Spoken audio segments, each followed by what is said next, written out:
Добро пожаловать в мой канал. Paris Reuters. La France est devenue samedi le premier pays développé à programmer la fin de la recherche et de l'exploitation des hydrocarbures avec la signature par Emmanuel Macron d'une loi en ce sens, qui sera promulguée dimanche, au dernier jour de 2017.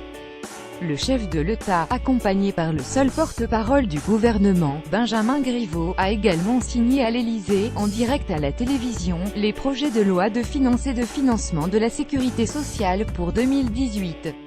Anticipant sur les premiers vœux de son quinquennat aux Français, qu'il présentera dimanche soir, Emmanuel Macron a de nouveau défendu ces trois textes, les trois derniers de l'année.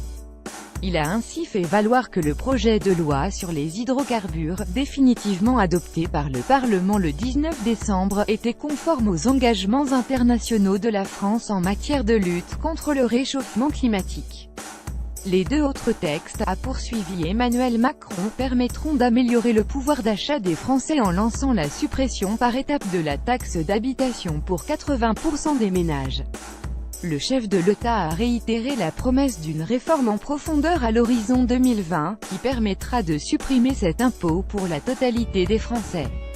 C'est aussi par ces textes que le travail paiera davantage puisque nous mettons en œuvre la suppression des cotisations sociales pour les salariés en matière de chômage, a ajouté Emmanuel Macron. Enfin, ces textes permettront de renforcer l'investissement dans notre économie.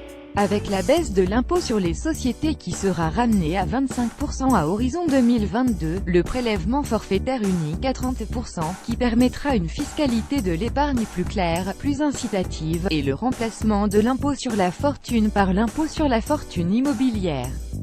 Ces textes sont des changements profonds de notre organisation sociale, économique, financière et écologique et contribuent de cette transformation du pays qui est à l'œuvre, a conclu le chef de l'État. Emmanuel Jarry.